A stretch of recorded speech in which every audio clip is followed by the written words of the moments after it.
As a ஃப்ரெஷரா வந்து place ஆகுறீங்கன்னா, வந்து projects நிஜமாலே அவ்வளோ இம்பார்ட்டன்ட்டா? பேங்க் ரிலேட்டட் ப்ராஜெக்ட் ஒண்ணு பண்ணியிருந்தோம். அது வந்து அந்த கம்பெனிக்கு யூஸ்ஃபுல்லா இருந்துச்சு பண்ணேன். I want to get placed in a IT company. நான் என்ன ப்ரிப்பேர் பண்ணணும்? Programming languages C, C++, Java, Python. நெறைய டைப் ஆஃப் டேட்டாபேஸ் டெக்னாலஜிஸ் இருக்கு. நீங்க பர்ட்டிகுலரா எஸ்கியூஎல் செலக்ட் பண்ணதுக்கு ஏதாவது ரீசன் இருக்கா? கோச்சிங் சென்டர் போனேன். அங்க போனதே வந்து எனக்கு வந்து ப்ரோகிராமிங் லாங்குவேஜ் எல்லாம் சொல்லிக் குடுத்தாங்க. அதெல்லாம் எனக்கு ஈஸியா இருந்துச்சு. நான் வந்து இப்பவே வந்து என் பிரிப்பரேஷன் ஸ்டார்ட் பண்ணணுமா? Do I have more time for my preparation? ரொம்ப ப்ரெஷர் ஆயிருவீங்க அப்பவே ஸ்டார்ட் பண்ணா. ஸோ அதனால வந்து hi all. So I am Dinesh from Unity technologies Chennai. Okay. So நம்மளோட மிஸ்டர் அரவிந்த் இருக்காரு. He is from Dharapuram. So Aravind, நீங்க ரீசென்ட்டா ஒரு கம்பெனில ஆஸ் அ ஃப்ரெஷரா பிளேஸ் ஆனீங்க. ஓகே. அது என்ன கம்பெனி? அது எங்க, என்ன டிபார்ட்மென்ட்ல, என்ன டொமைன்ல பிளேஸ் ஆனீங்க சொல்ல முடியுமா?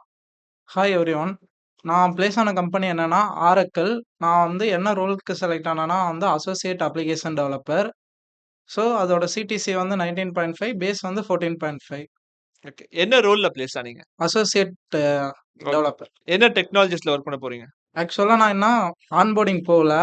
ஐ திங்க் SQL அந்த மாரி கொரி பேஸ்டு டெக்னாலஜிஸ் தான் டெவலப் பண்ண போறேன்னு நெனைக்கிறேன். ஓகே. என்னென்ன டெக்னாலஜிஸ் நீங்க பிரிப்பேர் பண்ணீங்க? எனக்கு வந்து SQL, DBMS இதெல்லாம் பிடிக்கும். நான் அத ப்ரிப்பேர் பண்ணேன்.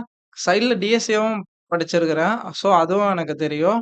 நெக்ஸ்ட் வந்து Java, languages programming languages C++, Java, Python கொஞ்சம் தெரியும். அதுக்கப்புறம் வந்து நாங்க அகாடமிக் இயர்ல வந்து ப்ராஜெக்ட்ஸ் பண்ணோம். அந்த ப்ராஜெக்ட்டும் ஆரக்கிள் பேங்க் ரிலேட்டட் ப்ராஜெக்ட் ஒண்ணு பண்ணியிருந்தோம். அது வந்து அந்த கம்பெனிக்கு யூஸ்ஃபுல்லா இருந்துச்சு பண்ணேன். ஸோ நீங்க எல்லாரும் மென்ஷன் பண்றது பார்த்தீங்கன்னா, ஆஸ் அ ஃப்ரெஷரா வந்து பிளேஸ் ஆகுறீங்கன்னா, வந்து ப்ராஜெக்ட்ஸ வந்து நீங்க ரொம்ப இம்பார்ட்டன்ஸ் தர்றீங்க. ஸோ ப்ராஜெக்ட்ஸ் நிஜமாலே அவ்வளோ இம்பார்ட்டன்ட்டா? ப்ராஜெக்ட் இம்பார்ட்டன்ட் தான். அவங்க வந்து இந்த டெக்னாலஜிஸ் ரிலேட்டடா ப்ராஜெக்ட் பண்ணிக்கணும் அவங்க எதிர்பார்த்துட்டு வருவாங்க. ஸோ அது மூலியமா அவங்க வந்து அத பேஸ் பண்ணி நெறைய கொஸ்டின் கேட்பாங்க அந்த ப்ராஜெக்ட்லேருந்து. ஸோ அந்த ப்ராஜெக்ட் வந்து நம்ம தரோவா தெரிஞ்சிருக்கணும். ஃப்ரெண்டோட ப்ராஜெக்ட் போடுறதும் தப்பு இல்ல. ஆனா அதுல இருக்க ஈச் அண்ட் எவரி டெக்னாலஜிஸ் எல்லாமே தெரிஞ்சிருக்கணும். என்னென்ன யூஸ் பண்ணியிருக்கிறோம். அதோட எங்க ரியல் லைஃப்ல அப்ளிகன்ட் ஆகுது. ஸோ எல்லாமே தெரிஞ்சிருக்கணும். புதுசா நாங்க என்ன பண்ணோம் அந்த ப்ராஜெக்ட்ல எல்லாமே வந்து இம்பார்ட்டன்ட் தான். ஒரு ஃப்ரெஷர் வந்து நான் இப்போ வந்து I want to get placed in a IT company. நான் என்ன பிரிப்பேர் பண்ணணும்? ஆக்சுவலா வந்து எல்லாரும் கோடிங் ப்ரிப்பேர் பண்ணுவாங்க. சைட் பை சைடு SQL அதுவும் ப்ரிப்பேர் பண்ணோம். நம்ம வந்து HackerRank, Geeks for Geeks எல்லாத்துலயும் கோடிங் ப்ரிப்பேர் பண்றதுக்கான டெக்னாலஜிஸ் எல்லாம் இருக்குது. ஸோ அதுல போய் நம்ம ஒரு நாளைக்கு ஒரு ப்ராப்ளம் போட்டாலும் பரவால்ல. ஆனா அத வந்து கன்டினியூஸா பண்ணிக்கிட்டே இருக்கணும். அப்பதான் வந்து அது டச்லயே இருக்கும். இப்போ புதுசா ஒரு கம்பெனி நம்ம இன்டர்வியூ எடுக்க வராங்கன்னா, இதெல்லாம் பண்ணியிருக்கிறோம்னு சொல்லலாம். லீட் கோட்ல இவ்ளோ ப்ராப்ளம். அவங்க கொஸ்டின் கேட்கறது அந்த லீட் கோட் கொஸ்டின் கூட கேட்கலாம் சில டைம். அதுக்கு யூஸ்ஃபுல்லா இருக்கும். ஓகே. நீங்க பிரிஃபர் பண்ணது ஒரு query பேஸ்ட் லாங்குவேஜ் கரெக்ட்டா? இட்ஸ் நாட் வந்து ஒரு பைத்தன், ஜாவா அந்த மாரி புரோகிராமிங் லாங்குவேஜ் நீங்க வந்து மெயின்லி பிரிஃபர் பண்ணாம, ஒரு query பேஸ்ட் லாங்குவேஜ் பிரிஃபர் பண்ணீங்க. அதுக்கு பர்ட்டிகுலர் ரீசன் ஏதாவது இருக்கா? அதுக்கு பர்ட்டிகுலர் ரீசன் என்னன்னா, எனக்கு ஃபர்ஸ்ட் எடுத்தோனே DBMS அந்த சப்ஜெக்ட் எங்க அகாடமிக் கோர்ஸ்ல வரும்போது எனக்கு ரொம்ப புடிச்சிருந்துச்சு. ஸ்டாஃப் நல்லா நடத்துனாங்க. ரொம்ப ஈஸியா புரிஞ்சுச்சு. கொரி எழுதுறது ஆன்லைன். அது வந்து ஈஸியா இருக்குது. ஆல்ரெடி டிஃபால்ட் சின்டாக்ஸ், செலக்ட் கொரி அதெல்லாம் இருக்குது. ஸோ அதெல்லாம் ரிட்ரீவ் பண்ண, அதெல்லாம் யூஸ் பண்ண ஈஸியா இருக்குது. கோடிங் அவ்வளோ பெருசா போடுறதுக்கு கோரி ஈஸியா இருந்துச்சு. அதனால வந்து அது எனக்கு புடிச்சிருந்துச்சு. அதனால தான் நான் அத ப்ரிப்பேர் பண்ணேன். ஓகே. நெறைய டைப் ஆஃப் டேட்டாபேஸ் டெக்னாலஜிஸ் இருக்கு கரெக்ட்டா? இந்த NoSQL, MongoDB இருக்கு. SQL பேஸ்ட் இந்த மாரி MySQL, Postgres நெறைய இருக்கு. ஓகே. நீங்க பர்ட்டிகுலரா SQL செலக்ட் பண்ணதுக்கு ஏதாவது ரீசன் இருக்கா? SQL அது ஸ்ட்ரக்சர்டு கொரி லாங்குவேஜ். ஸோ அது சின்டாக்ஸ் ஈஸியா இருக்கும். அதனால நான் வந்து அத செலக்ட் பண்ணேன். ஸோ நான் யூஸ் பண்ணது வந்து Oracle SQL. ஸோ MySQL அதுவும் ஈஸியா தான் இருக்கும். இது வந்து எனக்கு கரிக்குலம்லயே Oracle SQL தான் இருந்துச்சு. ஸோ நான் அத படிச்சேன். நீங்க வந்து பார்த்தீங்கன்னா, 12த்ல வந்து பயாலஜின்னு சொல்லியிருந்தீங்க. ஓகே. ஸோ ஏன் பயாலஜி எடுத்துட்டு நீங்க வந்து ஐடி சூஸ் பண்ணீங்க? ஏன் ஐடில சிடிசி நல்லா இருக்கும்னு உங்களுக்கு ஸ்டார்ட்டிங்ல உங்களுக்கு கைடன்ஸ் குடுத்தது யாரு? கைடன்ஸ் ஆக்சுவலா எனக்கு அவ்வளோலாம் தெரியாது. இன்ஜினியரிங்ல கம்ப்யூட்டர் சயன்ஸ், ஐடி ஃபீல்டு இதெல்லாம். ஸோ நான் ஃபர்ஸ்ட்டு 11த், 12த்ல பயாலஜி தான் எடுத்தேன். ஃபர்ஸ்ட் எடுத்தோனே பயாலஜி எடுத்தா எங்க வேணா போலாம். அக்ரிகல்ச்சர் போலாம், மெடிக்கல் ஃபீல்ட் போலாம். இதுக்கு வரலான்னு சொன்னாங்க. ஸோ சேஃப் சைடு நான் பயாலஜி எடுத்துட்டு அதுக்கப்புறம் யோசிச்சுக்கலான்னு எடுத்தேன். ஸோ ஃபர்ஸ்ட்டு டாக்டர் போலான்னு இருந்தேன். அது எனக்கு அந்த அளவுக்கு இன்ட்ரெஸ்ட் இல்ல. அதுக்கப்புறம் இன்ட்ரெஸ்ட் போயிருச்சு.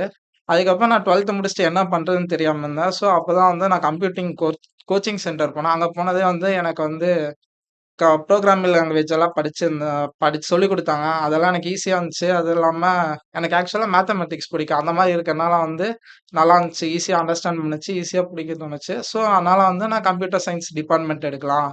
அங்க போனா நெறைய ஐடி கம்பெனிஸ் பிளேஸ் ஆகலாம்னு தெரிஞ்சுக்கிட்டேன். ஸோ அதனால தான் எடுத்தேன். கம்ப்யூட்டர் சயன்ஸ்ல மேத்தமேட்டிக்ஸோட இம்பார்ட்டன்ஸ் எவ்ளோ?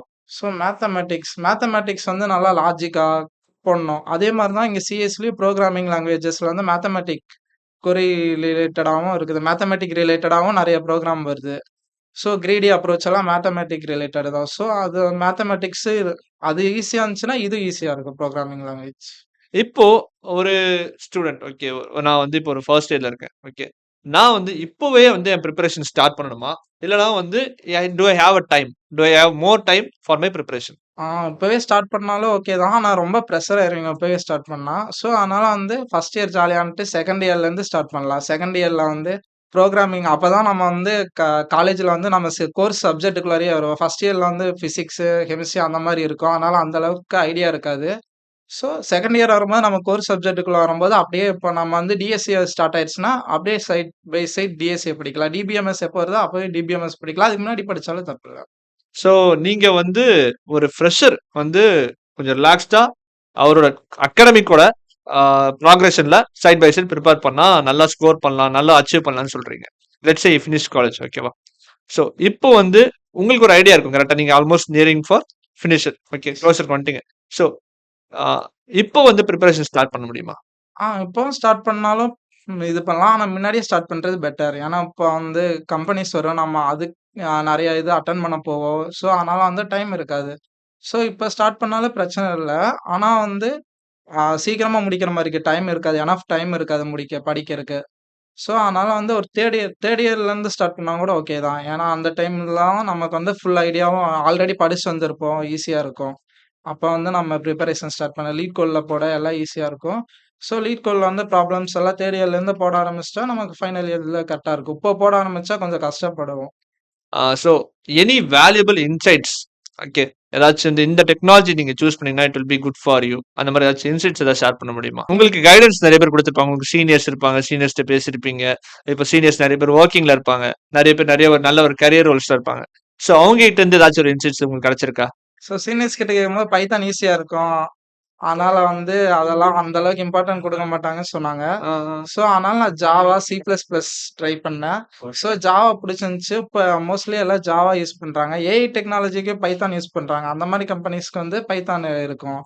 Oracle எல்லாம் கிளவுட் கம்பெனி. கிளவுட் வந்து இப்ப படிச்சுக்கிட்டா நல்லா இருக்கும் அதுக்கு. So Aravind thank you for sharing valuable insights okay. So ஒரு ஃப்ரெஷரா எப்படி நான் வந்து என்னோட ஐடி செக்டாருக்குள்ள என்ட்ரி குடுக்கணும், என் கரியர் பாத் எப்படி டிஃபைன் பண்ணணும்னு ஒரு நல்ல ஒரு சின்ன ஒரு ஐடியா குடுத்தீங்க. So it was really helpful and it will be helpful for you ஆல்சோன்றது நான் ஃபீல் பண்றேன். So thank you for joining with as.